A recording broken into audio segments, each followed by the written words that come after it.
కుమారి aunty ప్రస్తుతం 2 తెలుగు రాష్ట్రాల్లో ఈవిడ పేరే ట్రెండింగ్. నిన్నటి వరకు కుమారి ఆంటీ దగ్గర 5 స్టార్ హోటల్ రేట్లు అంటూ ట్రోల్ చేశారు.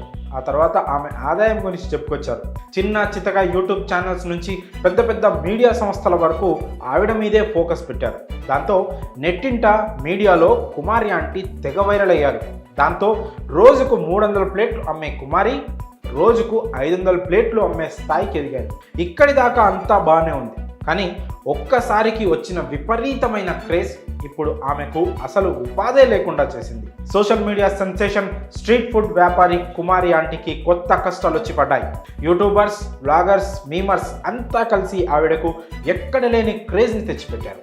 ఆవిడ మొదటి నుంచి మొత్తుకుంటూనే ఉంది, మన వల్ల ట్రాఫిక్కి ఇబ్బంది రాకూడదు, కాస్త జాగ్రత్తగా ఉండాలి, మీ వల్ల నా వ్యాపారం పెరిగిందంటూ అందరికీ కృతజ్ఞతలు కూడా చెప్పింది. కానీ ఇప్పుడు ఆ క్రేజే ఆమెకు అసలు ఉపాధే లేకుండా చేసింది. ఎప్పటిలాగానే మంగళవారం కూడా ఫుడ్ అమ్మేందుకు తన ట్రక్కులో అన్ని ఐటమ్స్ తీసుకొని ఐటీసీ హోటల్ రోడ్లోకి వచ్చింది కుమారి ఆంటీ. ఆమె ఫుడ్ ట్రక్కుని ట్రాఫిక్ పోలీసులు అడ్డగించారు. ఆమె అక్కడ వ్యాపారం చేసేందుకు వీల్లేదంటూ గట్టిగా చెప్పారు. అలాగే ట్రక్కుని అక్కడి నుంచి తీసుకొని పక్కకు తీసుకెళ్లారు. మొదట ఆ ట్రక్కుని మళ్ళీ ఇస్తామంటూ చెప్పారట. కానీ ఆ తర్వాత సీజ్ చేశామని చెప్పినట్టు కుమారి ఆంటీ కుమారుడు చెప్పుకొచ్చాడు. అయితే తనపై పోలీసులు చేయి కూడా చేసుకున్నారంటూ ఆరోపించాడు. తనను గట్టిగా చరుస్తూ చొక్కా పట్టుకొని ఇటు రారా అంటూ లాగారంటూ చెప్పాడు. తనతో దురుసుగా ప్రవర్తించారంటూ ఆరోపించాడు. కుమారి ఆంటీ భర్త కూడా తమకు న్యాయం చేయాలంటూ వాపోయారు.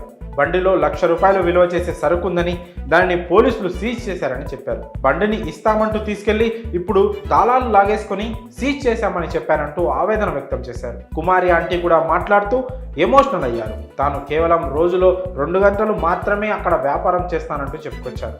ఉదయం నుంచి రాత్రి 11 గంటల వరకు ఆ వీధిలో వ్యాపారం జరుగుతుందని, తాను కేవలం 2 గంటలు మాత్రమే ఉంటానని, కానీ అందరినీ వదిలేసి తన వ్యాపారాన్ని మాత్రమే అడ్డుకోవడం చాలా అన్యాయం అంటూ ఆవేదన వ్యక్తం చేశారు. తమకు ఎలాగైనా న్యాయం చేయాలంటూ డిమాండ్ చేశారు కుమారి ఆంటీ. మరోవైపు పోలీసుల వాదన ఇంకోలా ఉంది.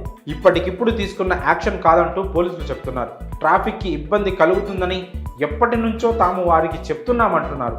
మరి కుమారి ఆంటీ ఫుడ్ ట్రక్ని సీజ్ చేయడంపై మీ అభిప్రాయాన్ని కామెంట్స్ రూపంలో తెలియజేయండి.